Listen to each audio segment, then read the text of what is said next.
Coffee is a big part of my day. Not only does it help me get through the morning, but I just really love good coffee. Trade is a subscription service that brings great coffee from indie roasters all over the country right to your door. Tell Trade what you like typically. Single origins, blends, dark or light roasts, or even how you make your coffee, and they'll recommend the right beans for you.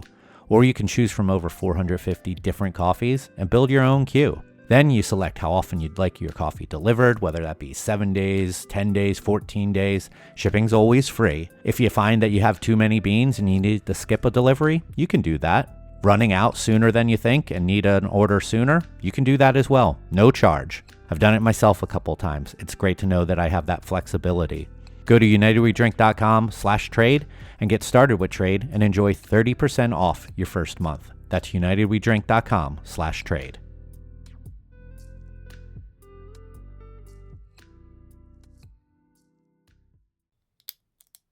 The opinions and statements in this podcast do not represent those of the host's employers, co-workers, family, or imaginary friends. Now enjoy the show. Happy hour, more like amateur hour. Welcome to United We Drink.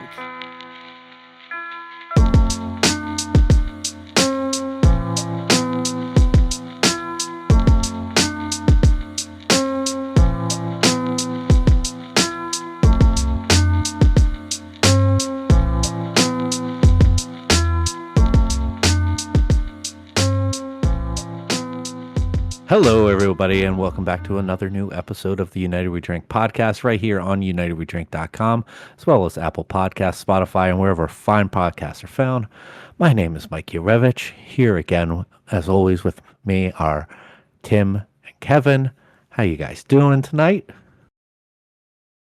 I'm fine. If you can't tell by my voice, I am still ill and have been fighting the same cold for now approximately 6 weeks on and off. I finally went to the doctor today, and he said, just take some Zyrtec, some Flonase, and I'll give you some ibuprofen 600 or 400 or whatever they are for your headache, and you're fine. Just endure.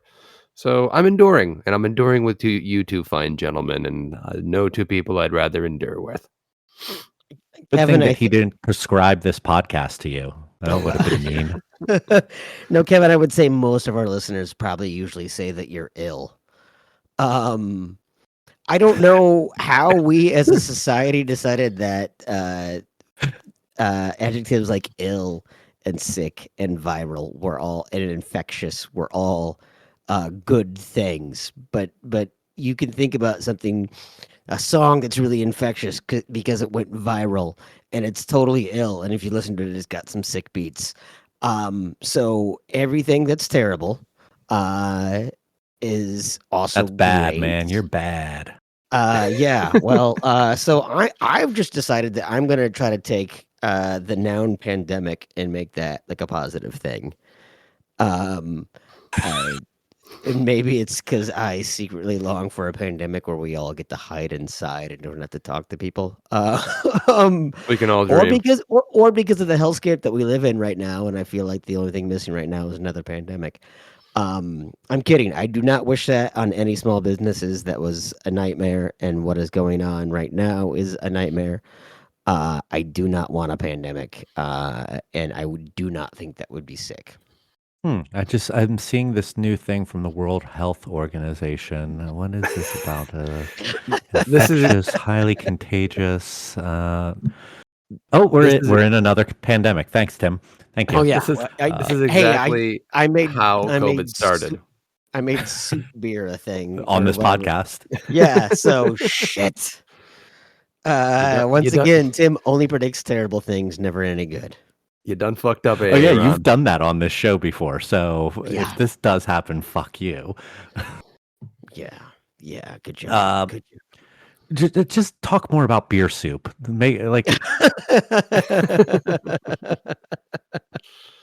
Speaking of beer soup, what are you drinking, Tim? I am drinking the Pravi Pills from Northbound Brew Pub here in South Minneapolis, not super far away from my house. I wanted to stop on the way home and pick up a crowler of something, and Andy has both a German pills and a Czech pills on right now. I decided to go with the Czech pills, and I am quite enjoying it. So is there a bunch of Andys and Andrews in the brewing scene in Minneapolis? Okay, so I Or in don't the Twin know. Cities, rather? I don't know if you recognize that, um, a strong Scandinavian heritage with a name like, Anderson, right? Louis Anderson is from here. Names like Andy Anderson. And yes, Andy is a very common name in the upper Midwest, founded by a bunch of Anglos. Yeah, for sure. Okay. Because I mean, we know Andy from Bad Weather as well. Absolutely. There's a ton of Matts down here, so I just wasn't sure if maybe each region has a name that is like overused in the brewing scene, or not I mean, overused, but just overpopulated with. there are a lot of Matts. There's surprisingly a lot of Jordans around here as well. So I don't. Yeah, I suppose I part of it is maybe just a generational thing too. Like, you realize that you only went to school, like, you graduated with 100 people and 17 of them all shared the same four names. Like, I think some of that is what's going on there as well. But this is a different Andy, who at one point went by Andy the City Elf, which is kind of a fantastic name. Um, but Which must be terrible around Christmas time. well, he is a man of a similar stature of mine. I think he actually might be a little bit shorter than me, and he's got a red beard. So he kind of leans into it, actually. Kevin, what are you drinking?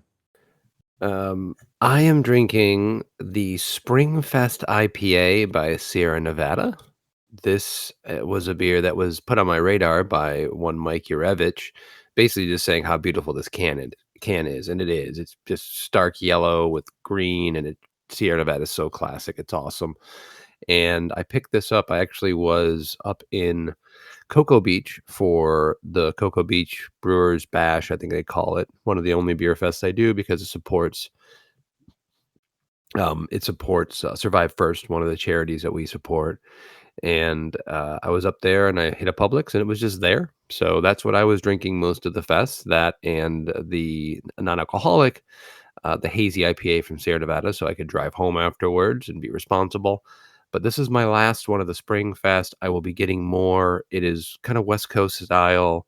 It's dry. It's bitter. It's brilliant. It's clear and lovely. It's everything I want in an IPA.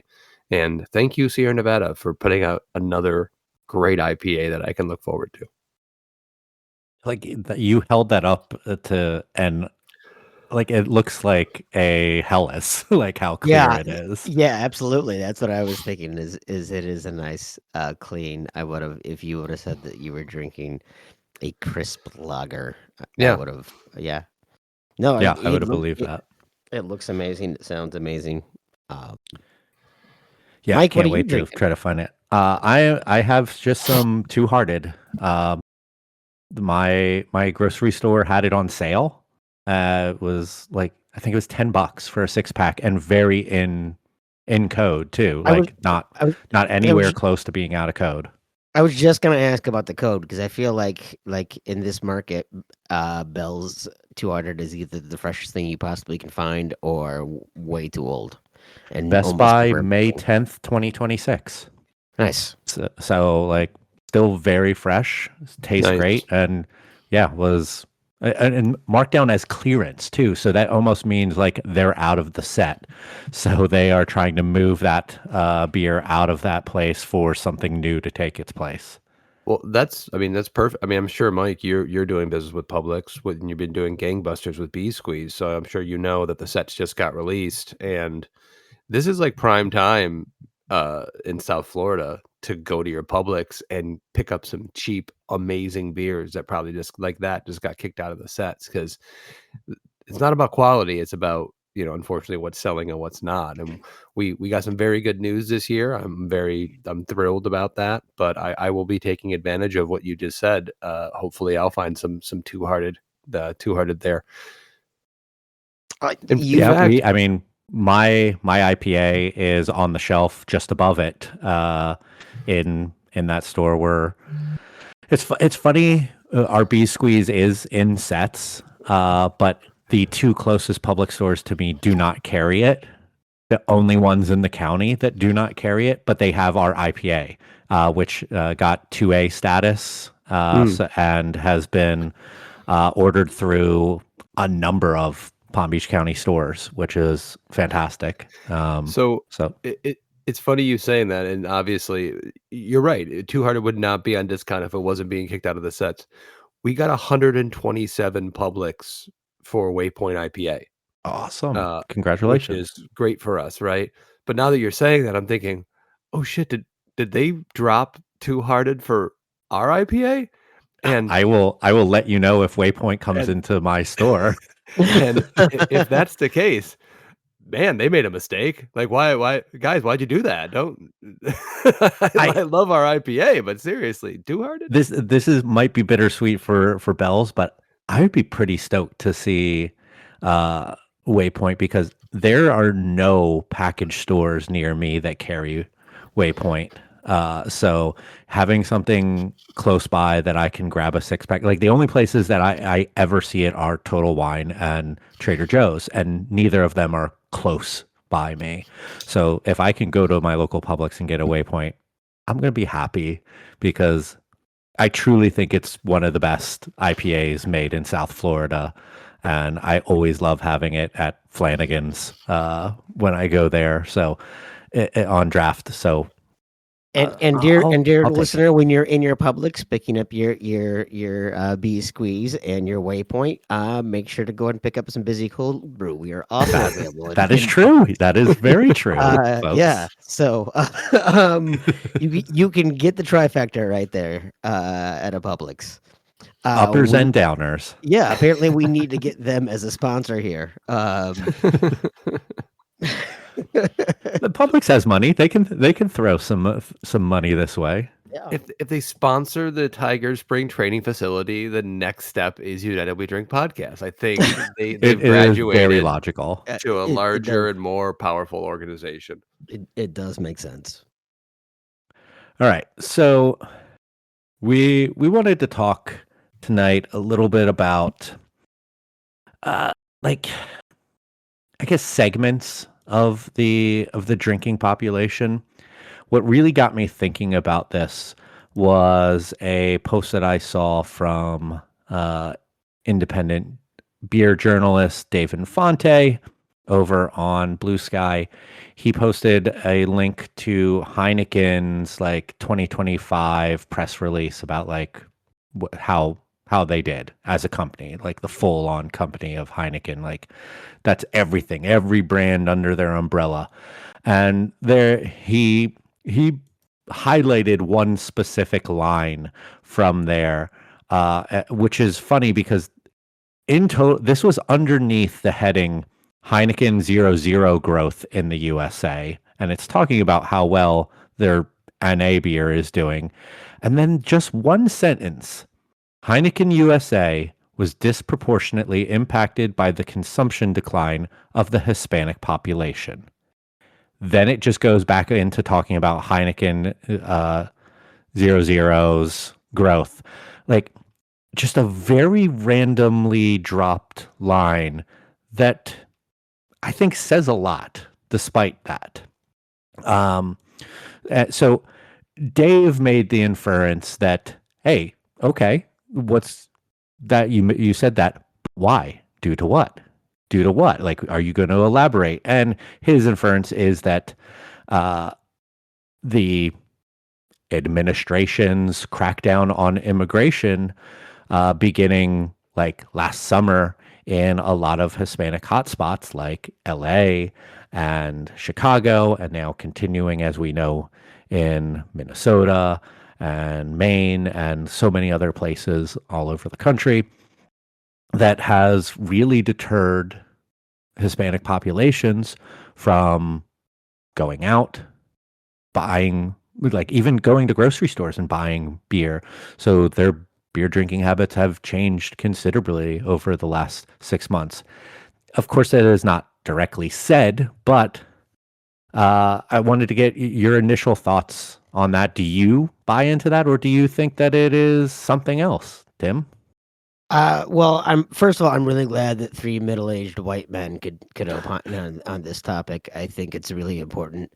If there's any voice that is not heard loud enough on the topic of immigration and its impacts on the economy, it's three middle-aged white men. Especially uh, right after the Super Bowl. yeah, Good right point. after the Super Bowl. No, I mean, I do think there's a lot of credence. Certainly. So I don't know if you also saw at the end of the year. In previous years, Modelo had taken the top spot as the number one overall brand in the country. Not a Heineken brand, a Constellation brand. But at the end of the year, we're finding that Michelob Ultra took over that top spot. That Modelo uh, relinquish that top spot. And I think a lot of people, Constellation included, seem to imply, no one seems to be directly drawing this, but that it had a lot to do with the immigration enforcement as well. Um, I think all of us would maybe be hard pressed to find very clear. I don't think Gallup is going out and asking this specific question. So I don't know how well we'd be able to get that. I do know though that Constellation Brands, right, a large portfolio, uh, that does uh, cater to a lot of consumers, not just in the U.S. but in Central America, South America. I mean, their stock was down something like 40%. It was something huge here towards the end of the year. I might be exaggerating, but I don't think I am.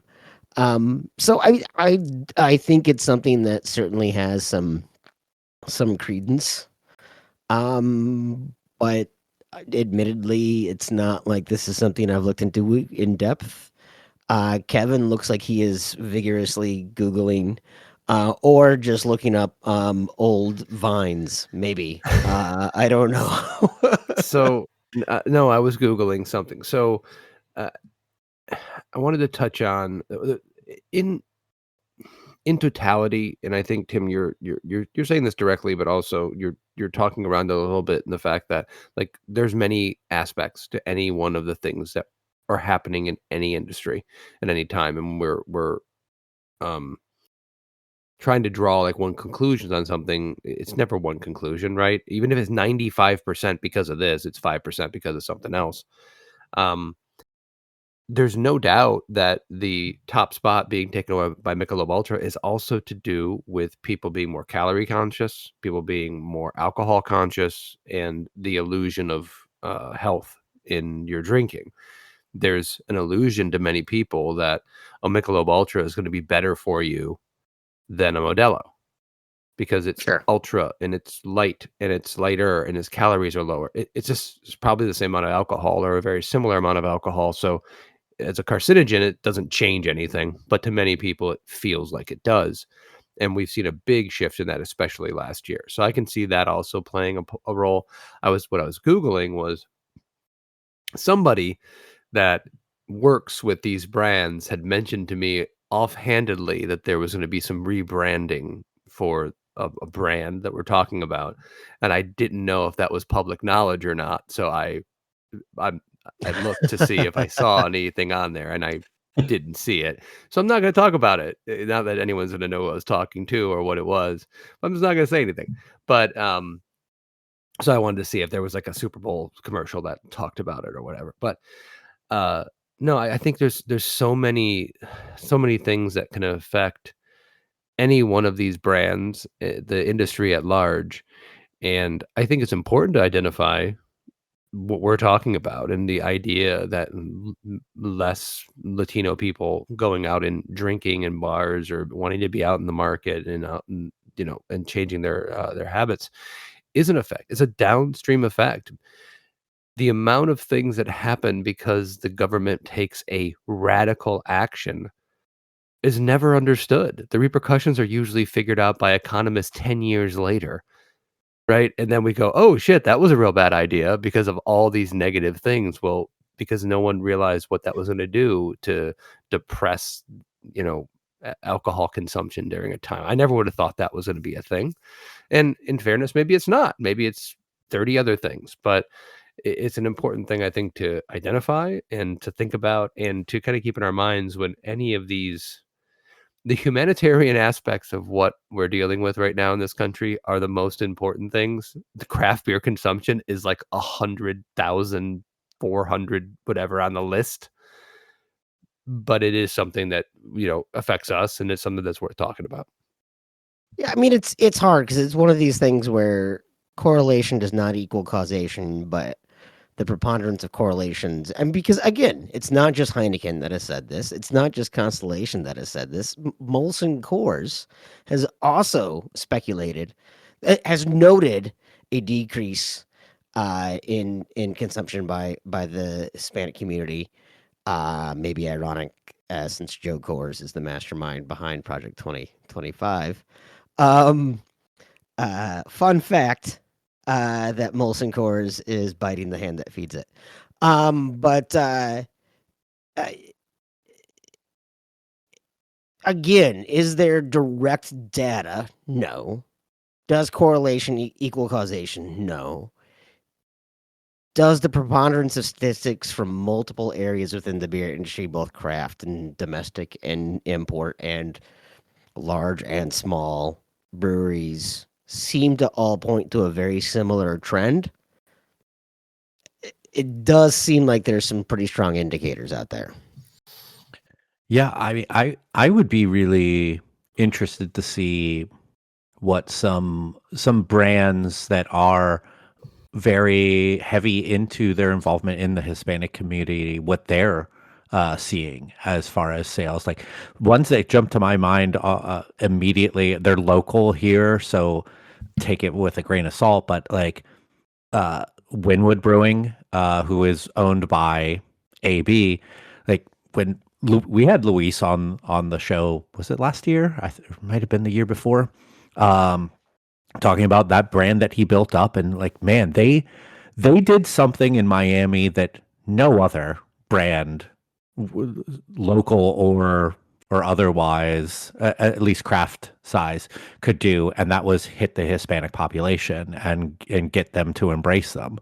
And now, like even the company that Luis is with now, the Tank, has really taken a bigger step into embracing their Hispanic cultures over there in the last, I feel like 6 to 8 months, and I'm curious to see what like how they're doing with all of this, if they have seen a drop off, and like Miami isn't really one that's in the news a lot for ice stuff going on, but I do know that they are out there down there. Like it exists down there, but it's not to the extent like it is in some of the other cities that we mentioned before. So like, I mean, Well, it yeah, doesn't. It this is doesn't just. It doesn't just have to be ice, right? Economic policy has hit yeah. the least affluent among us, and immigrant populations tend to have lower incomes. The billionaires, the top 1%, generally aren't large immigrant populations, right? And so when lower income households are seeing less uh, uh, freedom with their economic and their purchasing choices, certainly if the choice is putting food on your table or going and grabbing beer, obviously putting food on the table is coming first. So I think you can look at it from not just a social aspect, an economic impact as well. A one might say socioeconomic indicator. But I think it doesn't just have to be immigration enforcement. It can be that there are multiple factors that disproportionately affecting immigrant communities. I'm not sure if this has anything to do with what we're talking about. One of the things that when we were talking before we got on the episode, Mike, you had shared this information via text, and I didn't really take all the information in. I kind of misunderstood what you were saying, and when you said Heineken, I was thinking Heineken as a brand, not Heineken as a conglomerate that owns all these different brands. And I was thinking specifically about Heineken and why those sales might be suffering with a Hispanic population. And you guys, set me straight on this and described all the brands under the Heineken portfolio. And I'm glad you did that, because I would have sounded like an idiot, even though I'm describing how I'm an idiot, which is exactly the kind of thing I'm prone to do. But I am thinking about brands that are foreign brands. Are foreign brands, and I know Heineken owns brands that are not, based outside of the US. They own US based brands too, and I'm sure those may be affected the same way. But and I know, so we're also talking about Latino populations as opposed to American populations, but I think it's a broader conversation about the shift in a segment of the U.S. population that may or may not be embracing brands that they find to be foreign brands. It used to be the biggest thing in the world to say that these are imports, right? These are imported beers, because the U.S. did not have breweries for the most part that were famous for having premium beers. So it's like, well, this is Budweiser and this is Miller and this is this and this is this, but these are the premium imports, and you can get more money for them, and people like them so much more, or thought there was a status symbol.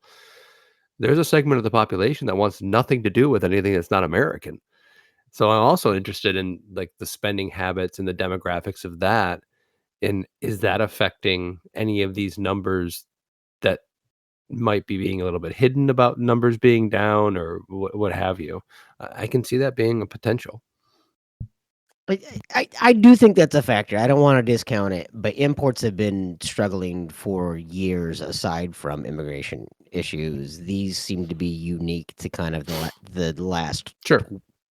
12, 13 months, right? Like the fact is that imports have been one of the more struggling categories within beer for a number of years. Obviously it's a contributing factor. Certainly, I don't want to discount that like you said, there are many spokes to this wheel. Um, uh, there's not going to be one panacea to fix it, and this is going to turn it all around.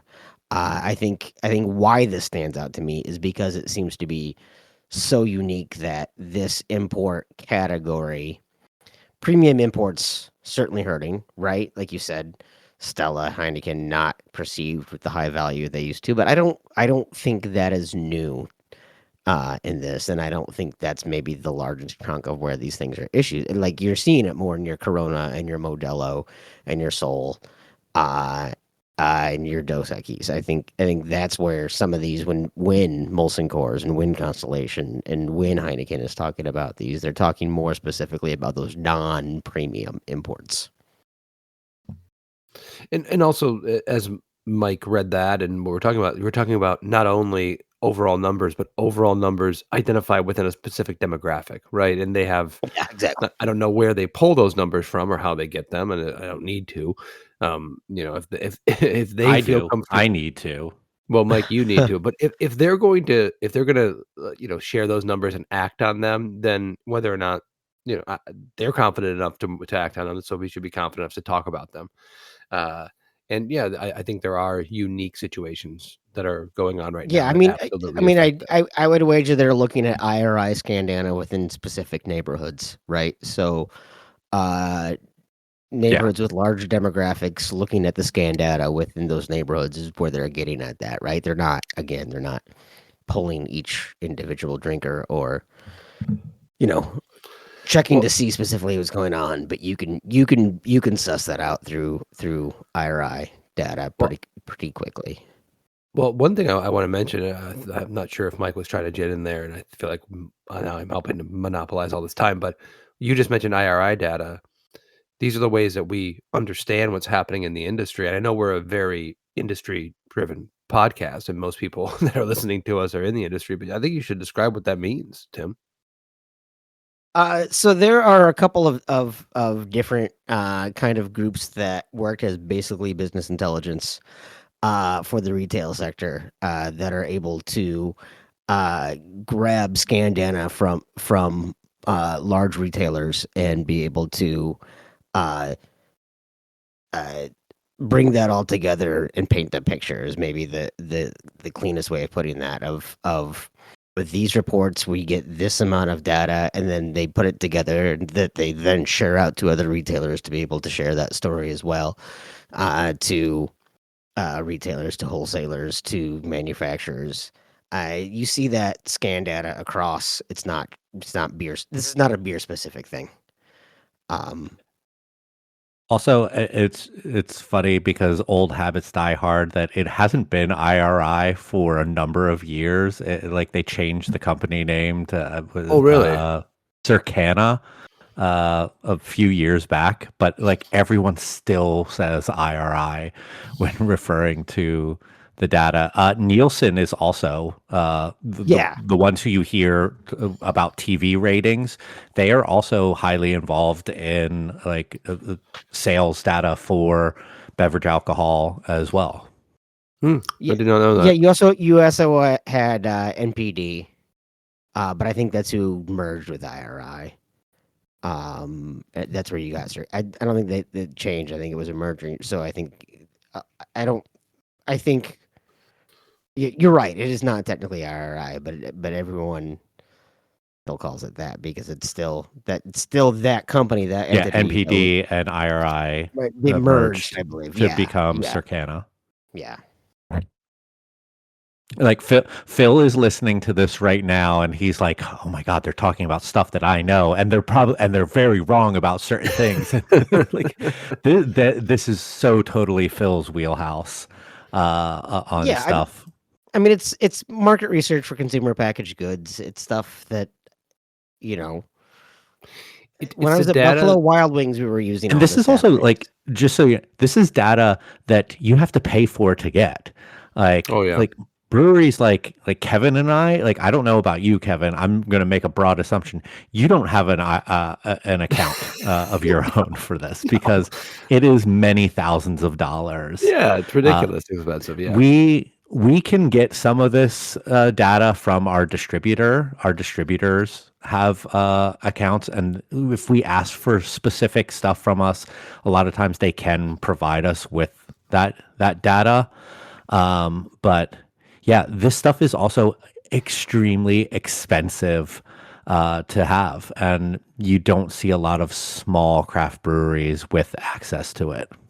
Well, yeah, I mean it's the biggest of the big. When I say that Buffalo Wild Wings relied on this data, they weren't paying for it. They were making AB and MC pay for this stuff and provide this data to them as well. So yeah, It's the data that if I'm trying, and I got, we did well with Publix this time around. Who knows what the future will hold?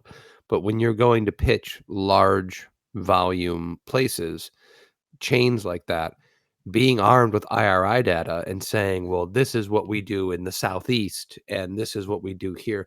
That's what big breweries do, right? That's what massive breweries that are trying to get a foothold in different places use that IRI data to justify their placements and to get their foot in the door on things. It's funny, and I know we're now talking about something that's very different than the original topic, but when we got into like our first like 3 chains, and I can't remember exactly which ones, but we were all excited because like, well, we're going to start building IRI data, and then it might have been Phil or somebody else was like, oh yeah, 2 of those 3 don't report to IRI, so that it does nothing for you. And I was like, God damn it! I thought this was all, because that's the other thing. Not every single large chain reports their data, and Yeah. that might have changed also in the last couple of years with mergers and things like that. But I think one of them was like Trader Joe's, like they don't do it because yeah. they're not involved in it. It's like, well, that's my number one account for Havana, and I don't get credit for it. It's not fair. Yeah, I mean, and that is a good caveat that that it is there is sort of It's a a catch-22 somewhat. well, there's a reporting bias, right? There's a selection bias there because it is point of sale data, it is consumer loyalty data, it is even consumer panel data, but all of that has to be a lot of an opt-in thing. Now they're getting a large things of those where you might be partnering with the retailer and with the point of sale vendor to be able to grab these things and how much you anonymize it versus not. Um, you might not necessarily know these were the scans at Publix, but you might know these are the scans at grocery across this specific sector.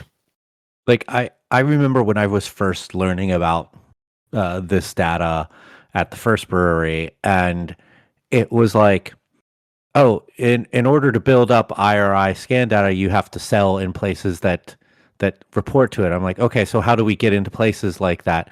Well, you need to have IRI data that supports them wanting to bring you in. I'm like, so if they need IRI data to support bringing me in, but I need to be in there to build up the data, how does that work? It was like, okay, this doesn't make any sense to me.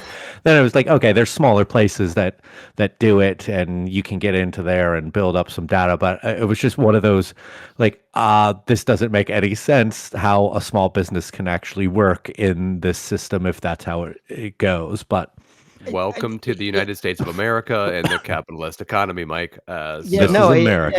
yeah, Congratulations. absolutely. I mean, the biggest way that small businesses use it is not for specific to them, but to be able to capture larger trends. I think is the bigger uh, thing now. How much those larger trends apply on a smaller scale, again, is probably up for debate.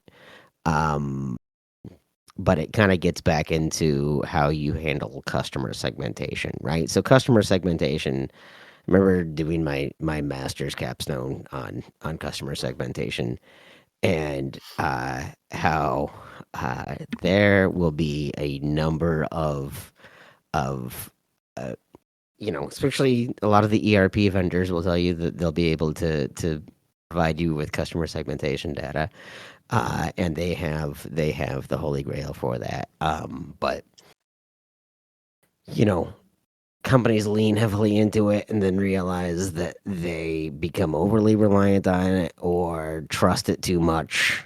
Um, yeah, it like you said, kind of double-edged sword.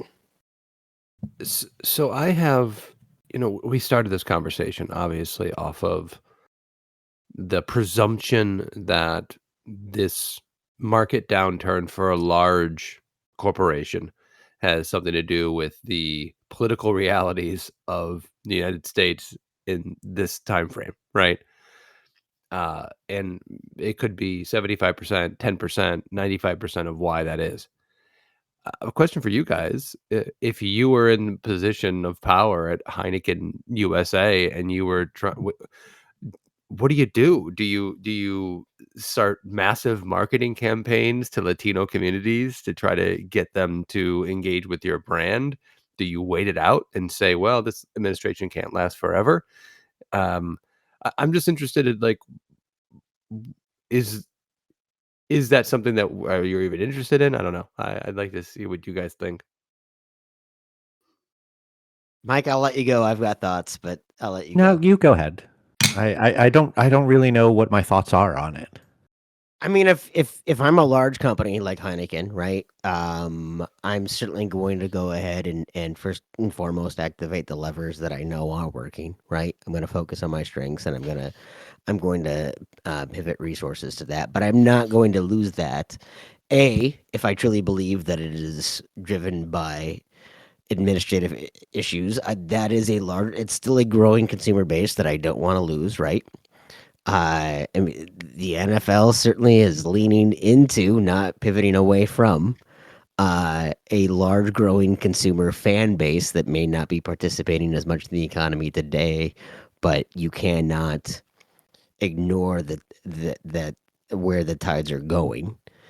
I don't know that I necessarily invest as heavily into those brands, but I don't ignore them. And then I also look uh, at changing my messaging. I'm not necessarily, if I understand that what's going on is that people um aren't, aren't looking to spend a lot of money right now. What am I doing to present myself as a value, right? Not necessarily cheap, but as a value. What am I doing to present myself as familiar, as safe? And honestly, looking at, like, I mean, one of the things that I have said throughout uh, all of kind of what's going on here in Minneapolis is there is a very cynical, like if you take morals out of the equation, there is a very cynical way to still be on the right side here of like, leaning into some of these companies that are so afraid to take a political stance don't realize that it's hurting their business by not doing that, right? That it's hurting their reputation, it's hurting their brand, it's hurting all of those things that, if I'm Constellation or if I'm Heineken, I'm not making a beer called Fuck Ice, right? But I'm also maybe not contributing to large efforts, Joe Coors, that are actually because everyone has access to so much information now, and they can see these things. I think there is something to be saying of, you know, I, AB does it great where they lean into being all American and probably giving money where places they shouldn't, but also not excluding the trans community, not excluding these other communities by still inviting them to the table at the very least. Um, None of these things are going to be that panacea, but I think all of them are still acknowledging, hey, there's a challenge right now. Maybe we need to focus our efforts on what is working well while not ignoring this segment entirely. But, you know, if something's making you money, you keep on working on making money while not ignoring the thing that could still make you money long term, right? Figure out what's going to be your short term gain while still working about your long term, and working them as kind of two different strategies. That's my thought. I think you're pretty on there, but like one thing that I kind of saw in what you were saying, and without like I don't think that you just directly said it, is I feel like their strategy is to still not acknowledge the elephant in the room. Like they're going to do what they can to try to rebound that, whether that be with specific marketing strategy on the terminology that they use. They'll get partnerships with someone probably famous that appeals to the younger Hispanic population, but without directly acknowledging that, like, hey, like you guys are going through some shit and we're here for you. They're never going to do that. Um, like that, and I think that's where they might not.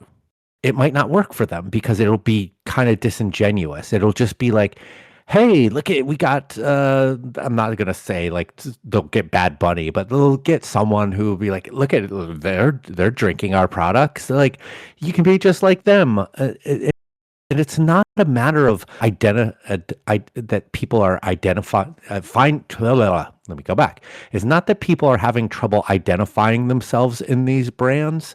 It's that they don't feel safe buying any brands, and that's the thing, is because they don't feel safe going out, and they don't feel safe being in their communities and buying any of these products. It's not because of one specific brand saying the right thing to them. So by probably someone like Heineken saying like, "Oh, look at we're speaking to you. We see you. We want you. We got this person to endorse us, but you're not really saying anything to them or helping them feel safer. You're just trying to be like, give us your money." And it all just comes across as so disingenuous and just ineffective, like, because they're just not seeing the point. Yeah, I don't know. I don't know if there is a good strategy if you're not going to admit what is the issue at hand. And I just don't see a company like them unless they want to be the ones to say it, because it's funny. I feel like Big companies, they don't say anything. Like, do not acknowledge the big problems. And there's a ton of little companies who will not acknowledge the big problems because they don't want to potentially isolate themselves from sales. But like you said, Tim, the ones who do step up and say something, I feel like even if it's not going to increase their sales with that consumer base because of what I said, they're just not buying from anyone because of fear. It might be a goodwill thing towards them in the future if we get past this, and they could be like, "Hey, you know what? Remember those guys who said this thing and they really supported our community during those tough times? I see that six pack on the shelf here. Give this a try, and maybe you gain a consumer that way by being honest and open." But I don't think they all need to be external marketing based initiatives, right? So, what one of the contributing factors isn't just fear, right? It's construction industry is down. Who is the largest employer of immigrants? The construction industry, right? We know that is a direct impact of decisions made by this administration. Um, if since our wonderful Supreme Court through Citizens United has decided that money is free speech, uh, we see a lot of these companies, right? And again, I've seen this where a bunch of companies put out a lot of non-statements about what's happening in Minneapolis right now. But what I care more about is understanding that, like, if I care about, a lot of these companies are privately supporting the Trump administration because of tax benefits, because of government contracts, because of all of these other things that are there. That is to me, a short-sighted business solution. I think you can still be a large corporation and still have a code that recognizes that the only thing that there's more that benefits my shareholders than immediate instant returns through tax benefits. If I am helping to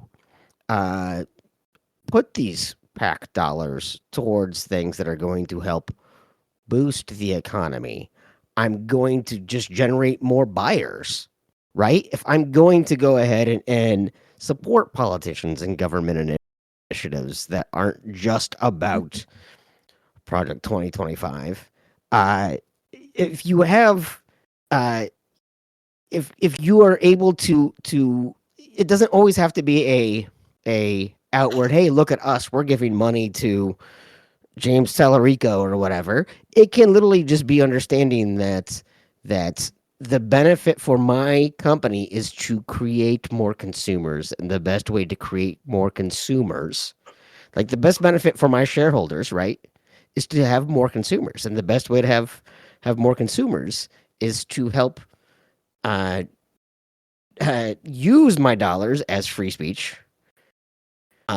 to help drive initiatives that are going to help boost the construction industry, to help boost some of these neighborhoods and these areas that are demographic.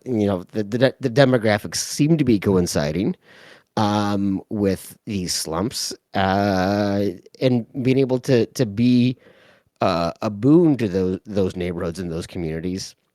That doesn't necessarily have to be an outward thing that people go, oh, I know that Constellation gave money and said, hey, look, shit is fucked up. But they can still work some of those angles that I don't think. And again, I think there are businesses that don't have to necessarily do it with a moral code. They could still do it from a very self-serving thing. But if I know that a community that has given me a lot of money is no longer has the money to do it, well, the first thing I want to do is help support initiatives that are going to put money back in their pocket, because that money's going to go right back into my pocket. So there's more power with large corporations than just marketing. I do want to mention that everyone should give money to James Tallarico, by the way, whether you live in Texas or not. So, 1,000%, yes. yeah.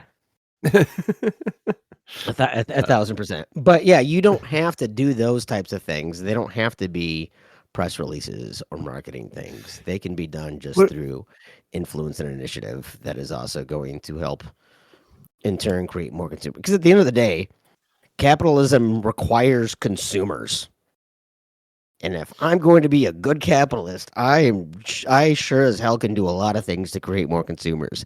And if there's this particular segment of the consumer base that is hurting right now, it is in my best interest to help those consumers be better consumers. I think one of the most impactful messages that you can have, and I think it's insane to have to reiterate where our hearts are when it comes to everything that's happening with ICE and everything that's happening with this administration. You know where we stand. Um, but if you're going to make a good argument against all this kind of nonsense, sometimes you have to meet people where they are, and if you need to meet them where this makes economic sense for you, um, it doesn't matter if you have a moral code. It doesn't matter if you care about anyone but yourself. But if it makes you money, it works. And I think, Tim, you did a great job of giving many ways that people can look at it that way and still function in a a self-serving, like, rational way that actually helps other people as well. I think that there are ways to go about that, and I think you did a good job encapsulating those. Well, and you could do it with and not alienate the idiots like Kid Rock that are going to shoot up a case of Bud Light, because you don't have to do it in a way that, because the people that are going to be dumb enough that are going to boycott. First of all, their boycotts never work. Their boycotts never work, right? They all weren't going to watch the halftime show, and then they spent the entire halftime show raging about the halftime show. Uh, because they're never honest with that. But if you're worried about the squeakiest wheels, you're not worried about the savviest consumers. And I'm going to worry way more about my savvy consumers. And I can do that in a way that still doesn't alienate the dumbest among us. Very I mean, well said. that's been Kraft's story since like almost the beginning. Seriously.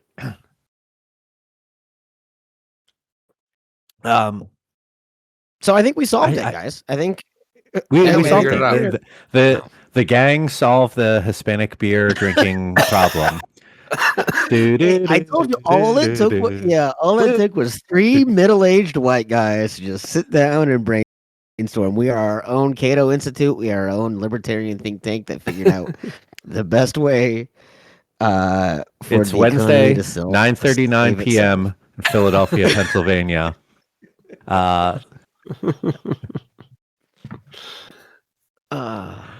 So, we still have a good bit of time here.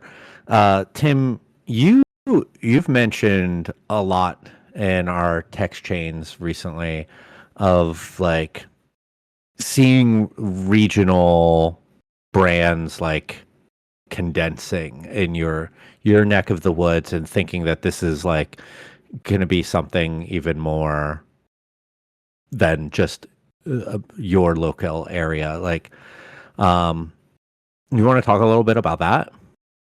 I mean, I think kind of segueing off of the market pressures, right? So one thing I still don't think the general consumer has a good understanding of is just how small the margins are in beer, right? And I think one of the biggest I was trying to think of some really good analogies about this, and what I sort of came up to is, so do you remember in Office Space when they talked about how they just took the remainder of a cent? He said, a couple hackers did it back in the 80s. Also, I think it was the plot of Superman 3 or something like that. That you don't make money on the individual transaction, but you make money on the aggregate. I think what we are starting to see, certainly here, but I think is something that is going to make sense more broadly, is smaller breweries closing. That to me is less a factor of market conditions. I'm not saying market conditions aren't playing a part of that, but it's less a factor of market conditions. I think most of the small businesses that were really successful were because market conditions were favorable, not because they were smart business people, right? One of the dumbest things that happens is that people attribute their own success to their success to their own knowledge or good choices or whatever, and not Or favorable market skill or conditions. genius Yeah, or exactly, right. pulling themselves up by their And bootstraps. so I think a lot of these, when we see these smaller places close, I think that is just partly just a function of natural turnover, right? 50% of small restaurants close every year. Um, and I think the larger, not necessarily national brands, certainly national brands, regional brands, do have those economies of scale that we have talked about, where a mid-sized brewery can't make money, by selling, by making it 2 cents a can, because they don't sell enough to be able to have that work, the volume, because there does become that break even point, and that point that puts you over into profitability with X amount of volume that goes out. And what I've seen is, again, during the craft beer boom, I didn't see liquor stores get larger. I saw them change their assortment. And I saw a lot of hyper localization. And then we start to say, oh, now we have to layer in these things that are going to save us, like THC, uh, which I've made my thoughts known that THC is not going anywhere, but I don't think it's the savior that most people are thinking it is. I think it's a fool's errand to consider that a savior. But really, all that is adding complexity into the space, right? People aren't going to sit and have 4 THC beverages at a bar like they'll have 4 beers at a bar. Liquor stores may have added a THC section, but what did they cut out to be able to add that section? Because they didn't add on to their liquor store to add those in. So you're adding a lot more of that confusion. Um, and what I'm seeing is a lot of these local bars might have something that's really hyper local, right? We saw the hyper localization happen in craft beer. Um, but they're starting to bring back on the New Belgiums this year, Nevadas, the Sam Adams, because those restaurants are also hurting, right? And they might want to support local until they're blue in the face. But if 10,000 barrel a year brewery can't sell me a half barrel for $20 less, but 50 to $100,000 or 100,000 barrel brewery can sell me that for that, I'm gonna make my choice, right? I think the part where we're really gonna see the reality of contraction is not really the small guys, and it's not really the large guys. It certainly outliers, right? And we all think the sky is falling. We see all those things, and again, market factors are hurting everybody across the board, across all sectors. But I think the really smartest, best mid-sized breweries still have to be scared and shitting their pants, because I think they're the ones that are going to find we just can't make the economics of this work, right? Small guys might still be okay because they might be able to be look the biggest dumbest mistake that they teach you in business school is that if you're not growing, you're dying, right? But there's a mom and pop restaurant that or grocery store or whatever down the road that's been open for 80 years, right? They didn't try to franchise, they didn't try to grow that thing out. They just went, here's what I need to make to survive, to live, to be comfortable, to be happy. That's what the really small guys are doing. The large ones went, hey, yeah, I'm gonna franchise, right? Essentially, and it's the middle guys that don't really know where to be that the smartest are going to go, this is no longer economic liable. And I think they're the ones that are really hurt the most by tightened margins, by tightened competition, by not being able to make enough or sell enough to get that economy of scale, by being too large that I've already over leveraged myself or I already have too much that it's hard to contract. It is hard to unring that bell, right? Like no one's buying equipment right now. So excess capacity is money wasted on rent, money wasted on space, money wasted like you depreciate an asset over so many years. You've got a 10-year lease that just you can no longer pay for itself on what you thought you had. The smartest breweries I know stayed conservative and went conservative, but it's really hard to look at trends and convince yourself this is temporary and not look at it and go, oh boy, look at this trend. This trend is going to continue, or if this trend continues, this is good. I mean, that's the way you get investors, right? Investors get excited by the future, and so you sell them on the past to be able to sell the future. And a lot of investors went to business school, and the same bullshit of the success equals growth, right? Man, I mean, I even see that the company I work with. I'm not throwing shade at them, but we have our EBITDA metrics that we did not hit this year. But were they realistic? I don't know. But they weren't for sustainability at the exact same size we were at, because that's not what we're supposed to be, right?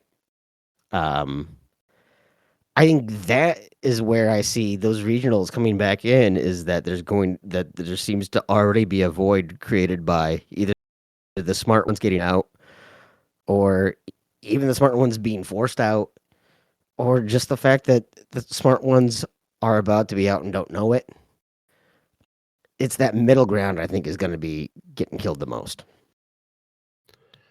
Rant over. Sorry, that was a lot of words. I think that was a great last call. Thank you, Tim.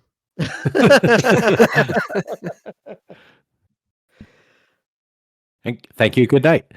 Yeah, no, that's fair. A lot of words. Sorry, I just coughed in the mic. I apologize, guys.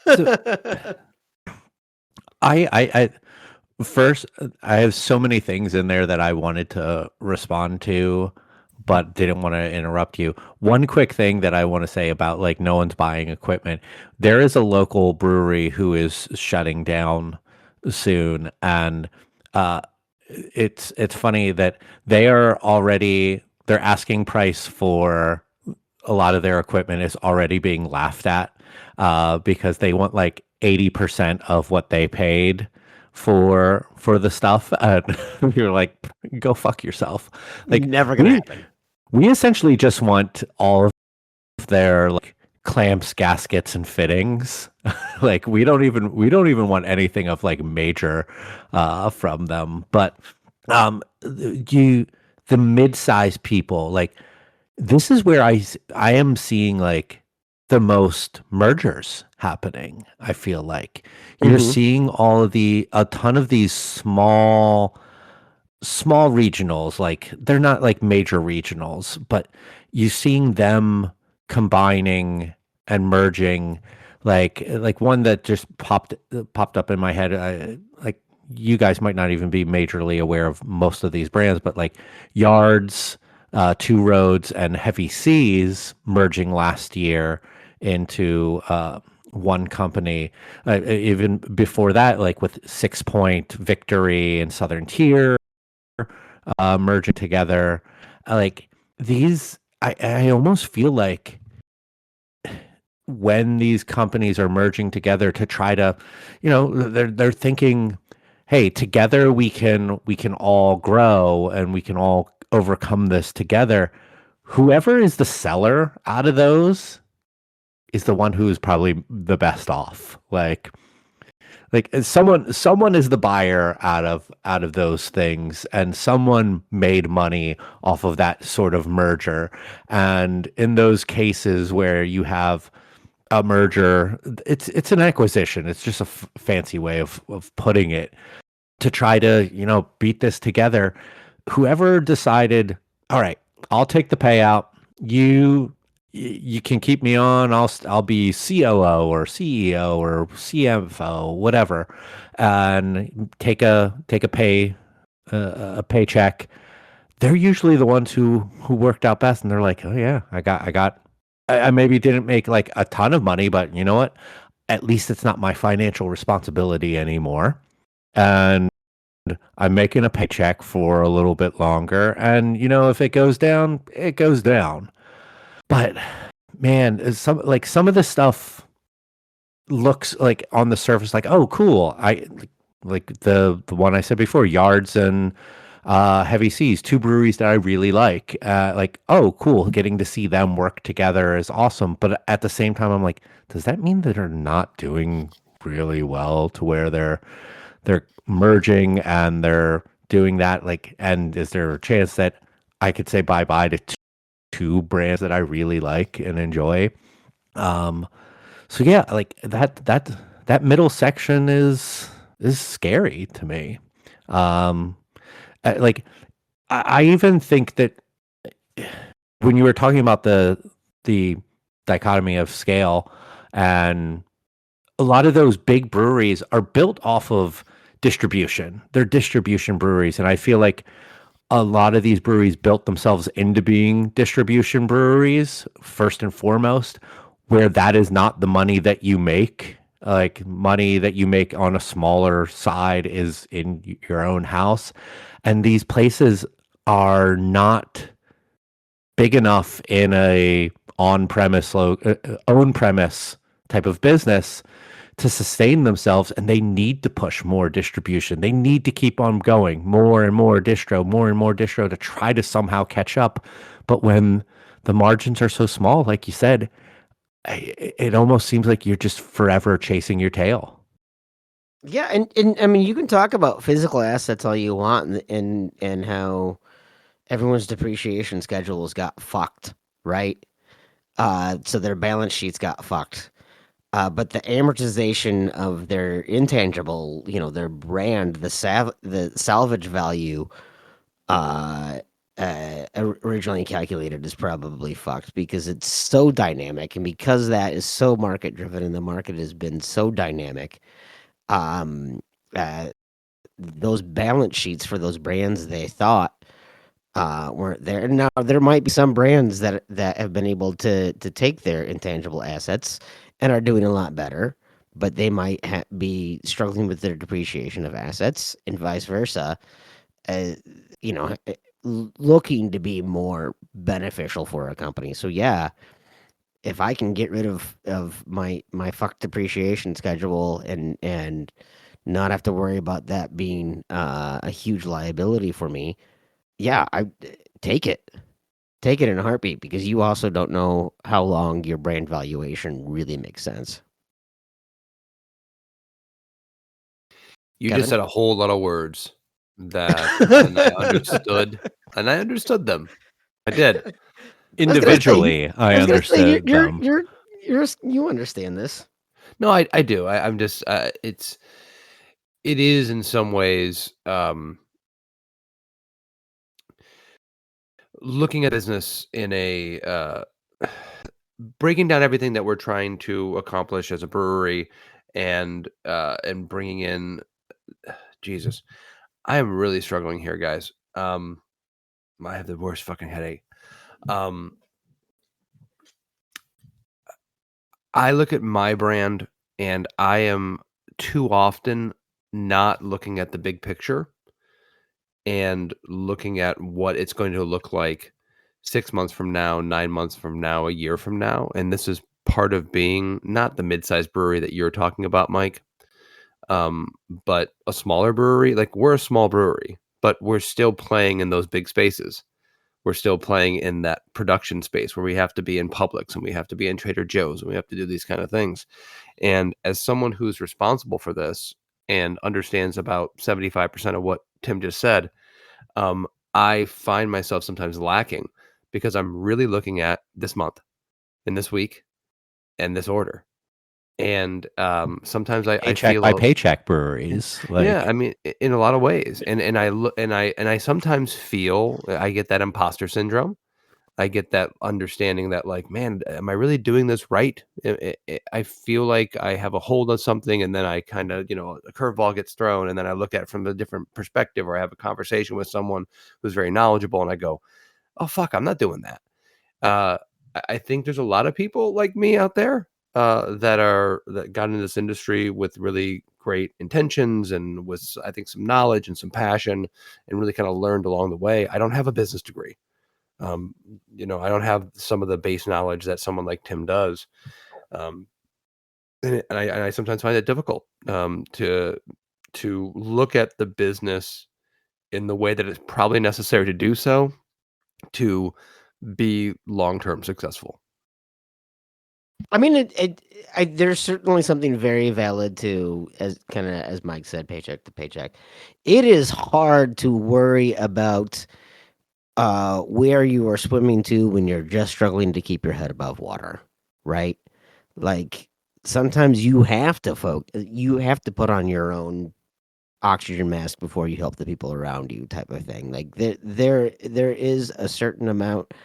I think it is a very perfectly valid thing, and I don't think that's. I get the imposter syndrome. I don't want to discount your feelings there. I don't think that that is something, but it is a struggle for you as a small brewery operating in a larger brewing space, particularly in distribution. Like you say, you're working with Publix. You have these large placements, these large ad sets. And do you guys understand the intricacy of planograms, what it takes to get on a planogram, or what the cycle is, or how a buyer is necessarily looking at that? You may not. What you know is if I can get into Publix, I'm good, right? A larger brewery is going to be able to understand how uh, a buyer is particularly looking at these things from a planogramming set and be able to tailor a presentation a lot more to that than maybe you're able to. Um, Absolutely. No doubt. and I think that is the struggle of where you're at, is that we kind of, right, wrong, or indifferent, we almost as an industry almost force small people to play like they were larger, right? Like I think uh God damn it, I always hated like when people would ask me, relatives would be like, "Oh, well, can I get Badger Hill in Georgia?" And I'm like, "No. No, that's not, just because you got used to seeing Sierra Nevada everywhere. We can still be a really good, really strong, viable brand where we are at, right?" And then we saw here in Minnesota, we saw Fair State grow huge and be in 20 states or whatever, and now they are production only. They're tapping shut down. They got purchased. Completely different model. Um, I think the market made everyone believe that was the future. And I don't want to say that you're a victim of the market, but I think that is the challenge with booming. I don't want to say beer or craft beer is new, but when it goes through a boom cycle, or certainly acts like a quote unquote immature market segment, it forces people into situations that if you were to just be in an absolute white space type of market, that maybe you would be able to take a different tact and give yourself time to learn and give yourself time to grow more organically and give yourself time to uh, learn more deliberately, and that uh, is not necessarily something you've been able to do. So to me, it's kudos to you, and that you are keeping your head above water and that you are looking at that. And while I would love to sit here and say, "Hey, Kevin, what are you doing for customer segmentation?" Right? You're not doing that work, and I know you're not doing that work, and I don't blame you for doing that work. I can tell you to your blue in your face, you should do that work, and I'm not wrong to tell you you should do that work, but you should do that work in an idealized environment that is not a reality. Well, one of the things that you mentioned earlier, and you've talked about this multiple times on the show, is that like if you're not growing, you're dying. And that's the business mentality. I think that there has always been, and this might just be a personal thing, but I feel like I've seen it in every brewery and every person I know in the industry. It's not even about the finances. If you're not growing, you're dying. But like I saw my beer at the local pub for the first time. And my God, was that the greatest feeling I ever had. I went in, I sat down, I drank my beer at somebody else's bar. Well, first, I drank my beer at my bar, right? I sat down, I drank it, and then I drank it at a local bar. And then I had it on the shelf for the first time in a, mom and pop, liquor store down the street. And then I bought it at Publix. And then I, had it at a big festival. And then I did this and I did that. I think that there's a personal thing that we all share in the fact that like growing and seeing our beer go to multiple states. At one point, Barrel of Monks was in 8 states. Oh, not a lot, but that was a big deal. Like we That's felt like we had pretty to be huge. there, right? We got, a distributor in Montana and a distributor out in California and a distributor in South Carolina and a distributor in Virginia and a distributor in New York. And mm, sorry, I had to cough there. But we had distributors, and we never sold a lot of beer, and it was more of a drain than anything else. But that was the next logical step. It was that feeling of success. Like we're not a success if we're not in multiple states. We're not a success if we're not growing our footprint. And yes, it was financial. Don't get me wrong, but it was also ego. It was my beer is now available more places. So I am like Sierra Nevada. I am like these other brands that I admire. And I think it's really important. And Mike's talked about it for such a long time. And I've respected your viewpoint on this and being local. Uh, I think we have to get over ourselves with that. I think the economic realities of our industry is forcing people to get over themselves with that. But I think just in general, I think about all the time, should we shrink Barrel of Monks? Should we should we do something smaller? Should we move into a smaller space? Should we focus on X, Y, and Z? Because if I'm not thinking about all the different things that this brewery could evolve into, I'm not doing my job properly. And part of the idea of not doing it is like, oh, my ego hit. Like, oh, I wouldn't be able to produce enough beer to be in Whole Foods. Does that matter if we're paying the bills and everyone's being successful and we are employing a good amount of people that can make their living off the brewery? It shouldn't. It really should not fucking matter where my beer is available if everyone's getting a paycheck and everyone's feeling good about themselves and doing something they're proud of. Well, I think that's you really raise a really good point about ego, and I really appreciate your vulnerability and your honesty there, Kevin. The other thing is, even if you don't want to talk about growing as a problem, but you know, downsizing was a bad thing, and then we tried to do the semantic thing and turn it into right sizing, and everyone kind of criticized right sizing. But to some points, there is that right sizing isn't the wrong term, right? Uh, but whether you're downsizing or right sizing, some of that also just feels uh, like failure was involved, right? And sometimes it's denying Yeah. that and, "Oh, we have to do this because external factors are killing us," or it's a like, you almost never hear large co like, when Target goes through a large round of layoffs, they're never saying, you know I went through that a couple times at Best Buy, and they never were like, "Oh, you know what? We screwed up and we overshot," right? We paid attention to the wrong data, and we expected a trend to continue that didn't. It was, well, these market factors have tightened our margins and blah, blah, blah, blah, blah, blah, blah, all those types of things. And sometimes it is hard, right, to downsize or right size. You say shrink Barrel of Monks. Does it really matter if everyone is still getting paid? And I think sometimes that's the really tricky point is how do I downsize myself to the right size that I should be without affecting someone's livelihood, right? The best thing for the brand might be that we're a 6-person company instead of a 7-person company. But I don't want to have to lose that one person or hurt that one person. And so now I'm going to struggle to make decisions to keep us as a 7-person company because we already got larger than we probably should have been, right? And so maybe it's not hey, we're a 7-person company, we should be a 6-person company. But we've been trying to be an 8-person company. Well, no, it's trying to find that middle ground, and that is not easy. So I find it very admirable, A, that you're honest about ego, but B, acknowledge that the exercise of should we shrink and still take care of everyone that we're taking care of sometimes are butting right against each other. If I Mike. can just jump in for a Of moment, course.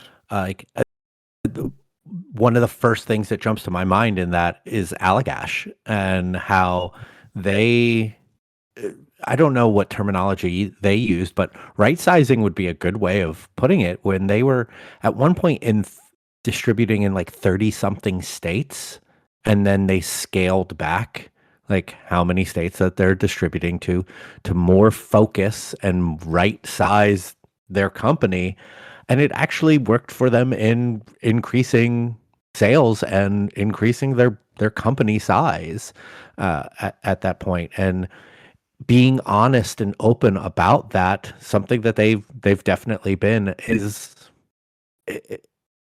definitely. Is it the right thing? I mean, to me, it is as a consumer. I love transparency and honesty from businesses, but it's something that definitely worked out for them. Sometimes, yeah, the struggle is that sometimes that I am 50 people with plans for being 60, and I realize, no, I actually need to be 50. But the only way to get to be 50 is to actually go down to 40 and build back up to 50.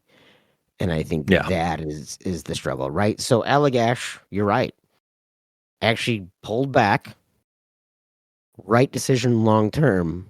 But you think people weren't laid off in that short term? They Oh, absolutely absolutely. were. Yeah. They absolutely were, right? So even if they have more employees today than they did before that layoff was It hurt necessary people. to get them to where they are. And that is the struggle, especially if I'm Yeah. someone the size of Barrel of Monks, is how do I cut staff that I know are going to make us a better company long term? And I would love to tell them, hey, soon as we get this ship righted, I want you right back on board. Well, every employee is going to tell you to fuck right off, right? Like that's not an easy way to do that, right? And especially when you're a smaller company. I mean, I hate the whole bullshit of, oh, no, we're a company, we're a family. Well, no, we're not a No, you're family. But not. at the same time, the smaller you are, the harder it is to even harder to make those decisions, right? Even if you don't know all of your employees' names, there's certainly a lot more of the cultural impacts, right? Right? If I have a team of 5 and I don't know any of them, but I have to let go of one, the other 4 are going to resent me more, and their output might not be as totally productive, right?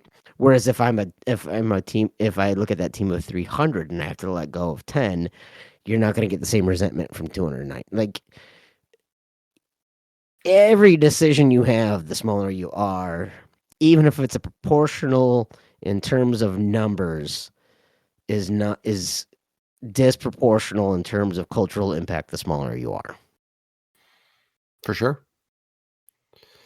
Yeah, and Yeah. and it's easy to see that those decisions, because they impact fewer people, are somehow lessened, but these are individual people, and you give them a livelihood, and it's something that is, when when I worked in the restaurant industry before I got into beer.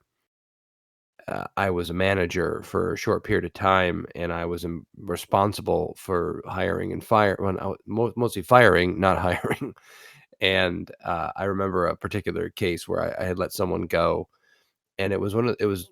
I mean, now I'm saying, "Woe is me!" Like I'm the one that really got hurt here. No, I was the one that kept my job, and I shouldn't be the person that you have sympathy for.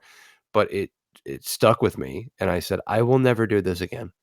I will never in my life put myself in a position where I have to be the person who makes this decision, because I don't want to do this. I don't want to be a part of the worst day of a person's life, and even if it's the worst day of their year or their whatever." And lo and behold, I end up in a similar situation, an even different situation, where I am an ultimate decision maker. And if it doesn't affect you, there's something wrong with you. Whether it's one person or 100. You ever try to prune a hedge and you end up fucking it up more? It's because pruning trees would be easier if it were as simple as getting rid of the dead branches. And the struggle sometimes when you're pruning a hedge or a tree is that sometimes you have to cut good, healthy, vigorous branches for the benefit of the tree or the shrub. And I think that what what sucks on some of those things, right? Is like, yeah, sometimes these companies go through these things and it's really not bad because it's sort of a way to get way of dead weight and bloat. But sometimes you're not just getting rid of bloat; you're getting rid of things that are fruitful and healthy, but not necessarily good for the benefit of the entire whole. And that is what a struggle. Because yeah, cleaning off dead branches is easy, but dead branches aren't necessarily what's sucking all your nutrients. Sometimes there are really good things that are sucking nutrients that are still taking away from the benefit of the whole, and that's the worst part about doing that. Yeah. Uh, it's funny that you bring a gardening thing into this, and it makes total sense in the analogy. I would What like it to is. take lessons from you for gardening because I'm having really big troubles keeping the bushes behind my house healthy and happy in this time of year. So if you I could get you on like a Tell FaceTime and maybe tell you can Mike to tell me quit which peeing on branches. them. I think that's not helping. What's that?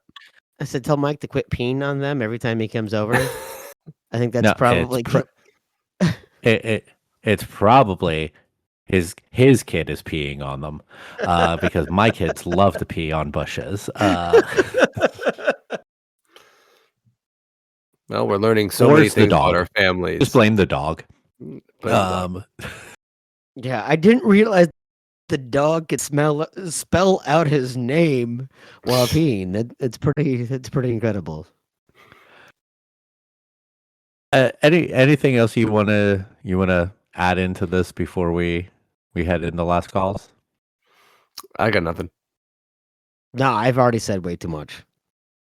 You haven't. You've actually been incredibly insightful during this show, Tim. So give yourself some credit. Well, you're also very Yeah, and sick. if you can provide us with the I'm delirious. if you provide us with the glossary on all of the uh, uh, uh, why can't I can't Uh, fucking think right Mike, now here, let either. me jump in here. I've been rewatching The Kids in the Hall. Uh, uh, I watched the revival of on Amazon that happened a couple years ago. I watched that recently, and then I was like, I'm gonna go back through and watch all the Kids in the Hall. And it's like a running joke about obviously the head crusher with the businessman, but like they make fun of business people consistently, not even with the head crusher, but like consistently through the show. And as Tim is sitting there, like putting out these like very, I mean, prescient, like intelligent conversation and adding so much.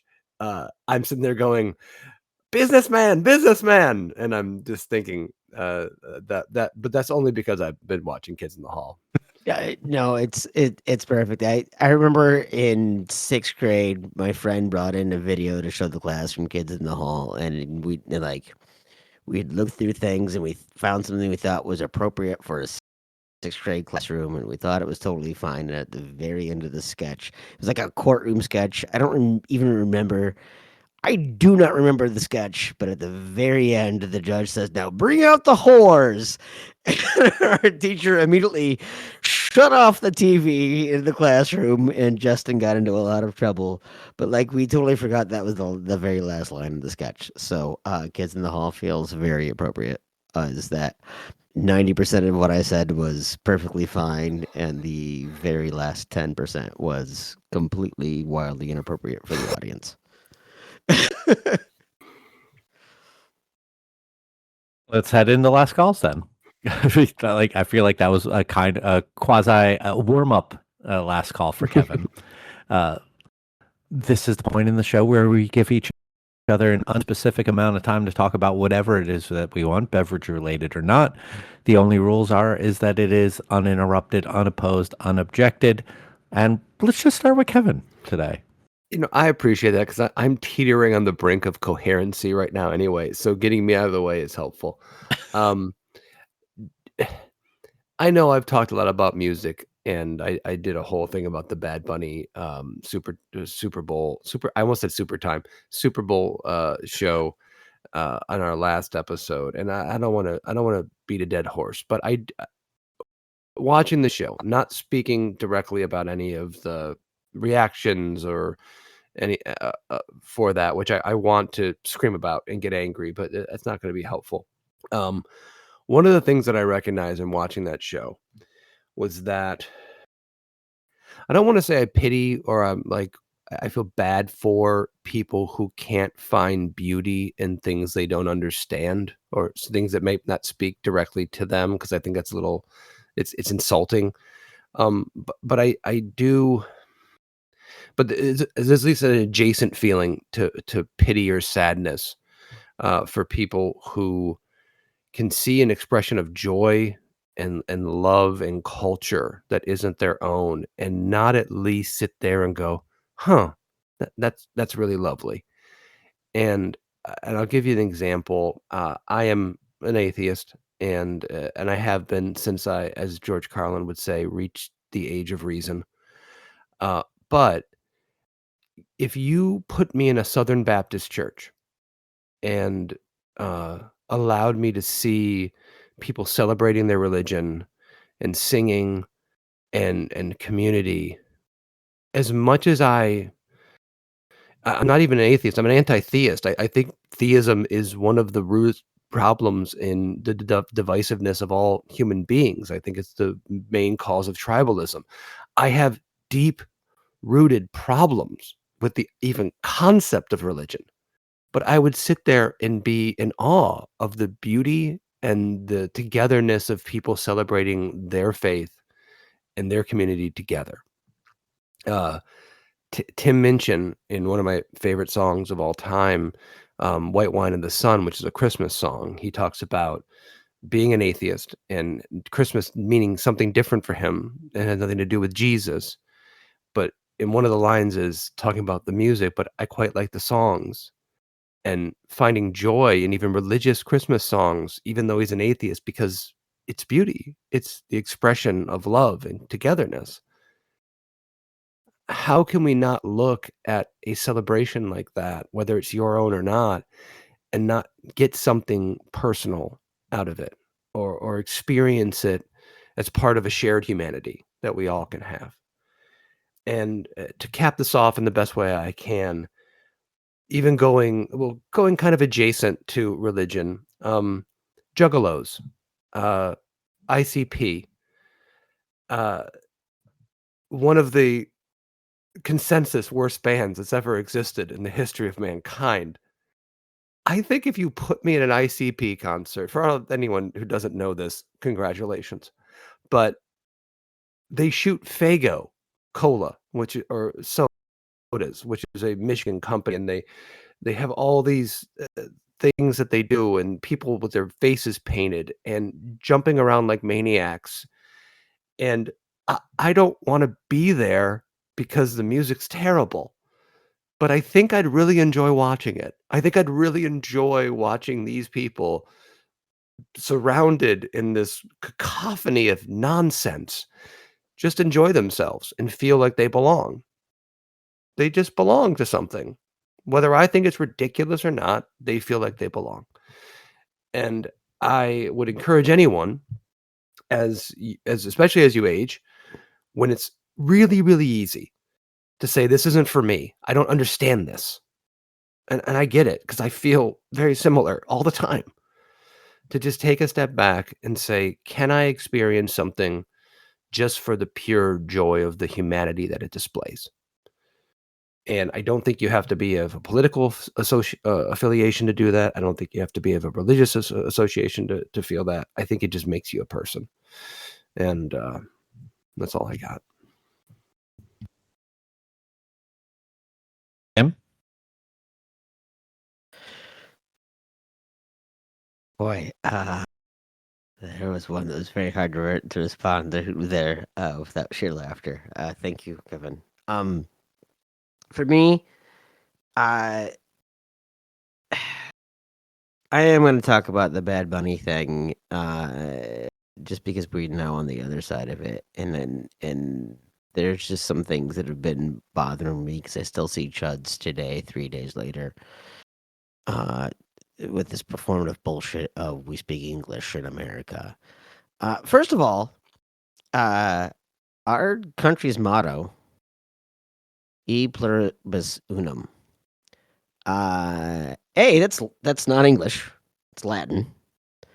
"E pluribus unum," which also means from the many one, right? Literally a celebration of unity. It was about there's 13 different colonies, we've got these multiple people, and we've created this united front of diversity. It's a celebration of diversity that you can get unity through diversity. But again, Latin. And the Venn diagram of anyone who can translate Latin and was complaining um about a non-English Super Bowl are two non-overlapping circles a mile apart. Uh, actually, just anyone who can name our country motto and complained are probably also two non-overlapping circles a mile apart. Um, Same people who probably danced the Macarena, right? Same people who probably loved the movie La Bamba. Which, by the way, let's dissect the lyrics of La Bamba, right? First one, para bailar La Bamba. In order to dance La Bamba, necesito una boca de gracia. You need a little bit of grace to dance that, right? Partisere, partisere. Uh, uh, for you I will, right? Second verse, all of a sudden, yo no soy marinero, soy capitán. I'm not a sailor, I'm a captain. Like, it's a weird thing. Like, no one cared about any of that bullshit. And they danced and they loved it and they didn't know. Also though, um, these are the same people that listened to Born in the USA and thought it was a pro USA song. They listened to Fortunate Son and thought it was a pro war song. They listen to Rage Against the Machine and think the machine is, I don't know, a computer. They don't understand even the words in English to anything. Why are we so worried this is all performative bullshit? And the thing that bugs me the most about it is it's easy to dismiss it as racist, and it is absolutely racist. But it is all in servitude to a fucking nut job, right? All of the terrible things I can say about Trump, and there are 1,000 terrible things, even ignoring the felonies, even ignoring the sexual assault, even ignoring all the other lies. There's nothing I want to venerate about this guy. There's nothing positive about it. So if I'm going to get really mad about Bad Bunny promoting love and unity, or even, I don't care, Bad Bunny could have gone out and sang 12 songs about ham and cheese sandwiches. Actually, I would have fucking loved if he sang songs about ham and cheese sandwiches, because who doesn't love a ham and cheese sandwich? Um, Sorry. By the way, did you see John Hamm, or Juan Jamon, as he was being known? Um, uh, I am tired of everyone who knows better pretending like they don't know better out of some silly culture war bullshit. I know you know better. I think we're seeing the tide turning on enough of these things. I think we're seeing enough people finally realize. I don't know what is causing people to shift. I think we're finally seeing it, but to my loved ones that I know better, shut the fuck up. Get over yourselves. Quit lying. Swallow your pride. Right? Tonight's episode, we saw Kevin talk about humility and worried about ego, and he's a smart man. One of my favorite things about what I've been going through the last few weeks here is that I've been able to rely on Kevin and Mike because they're wonderful humans. In the middle of my last call, friend of the show, Eric Hild, came in, as you might have heard. Uh, love this man to death. This is a man who tells me love you and appreciate you every time he leaves, and it warms my heart. Um, Genuine people,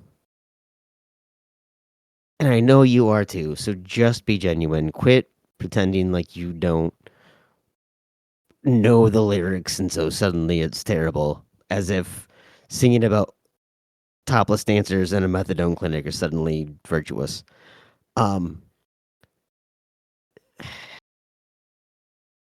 it's not divisive to tell you to just grow the fuck up, and I think that's what I'm saying. Mike, Uh, I'm actually not going to talk about Bad Bunny, but I am going to talk about music, and that is uh, the music with my children right now. Um, Me and my children don't get along for many hours out of the day right now because they are very hard-headed, and as am I. And but that's not what I wanted to talk about.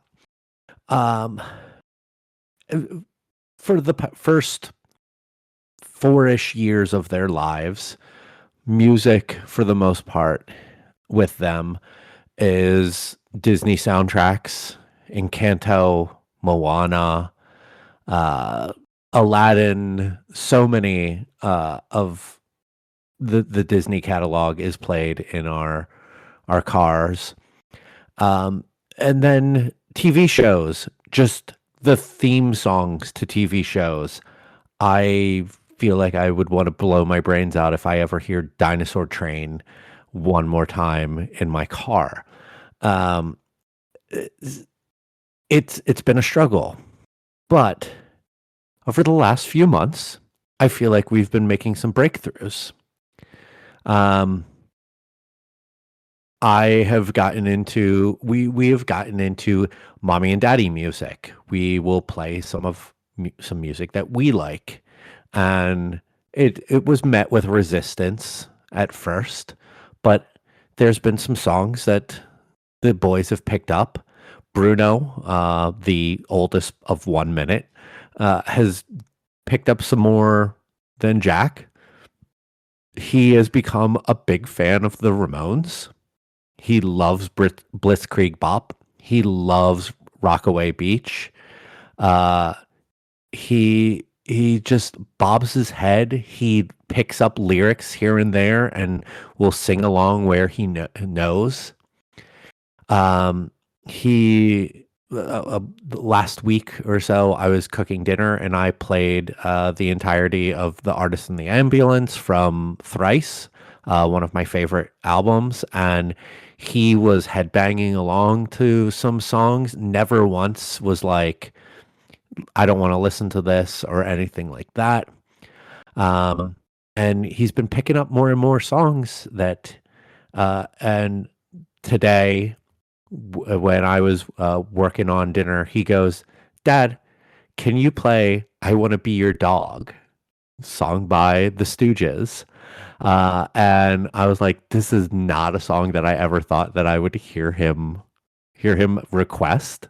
And I put it on, and he grabs his little guitar and starts playing along and starts like saying words that he's picking up along it. And then uh, in the chorus is saying, "I want to be your dog." And it's, it is so cool to see them picking up on some of the music. Like Jack still is very much into some of the soundtrack stuff, like Frozen is played very often. They have their own little Yotto player where they can play their stuff in their room, and he very much loves playing that.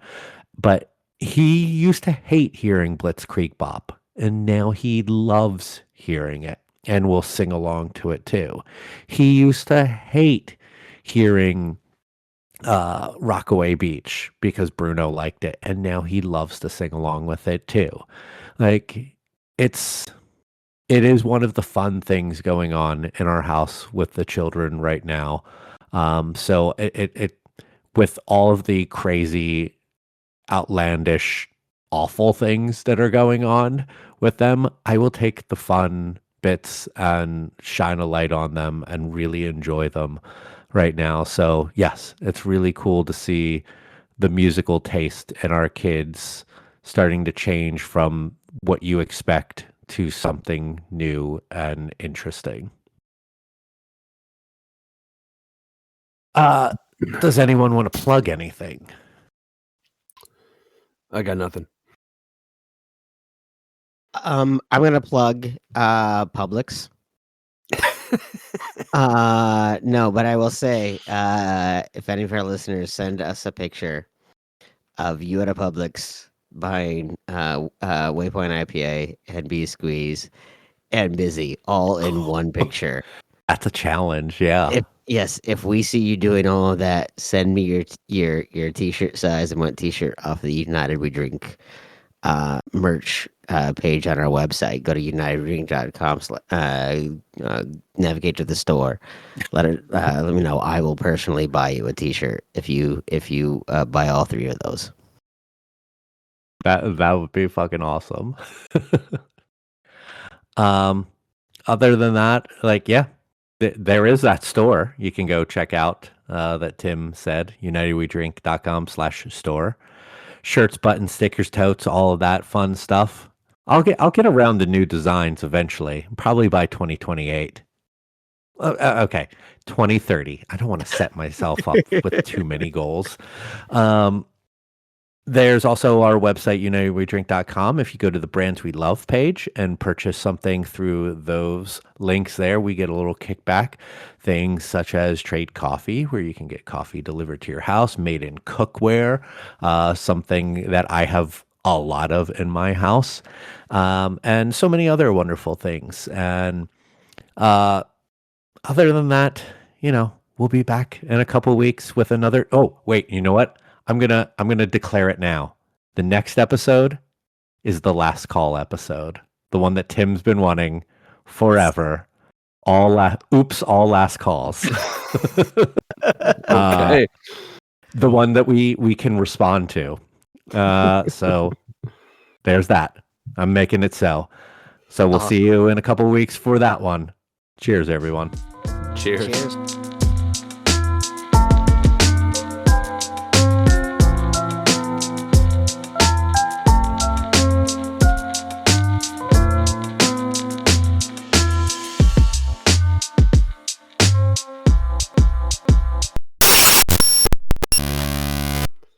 It's a hell of a declaration, Mike. Yeah, let's see if I remember it.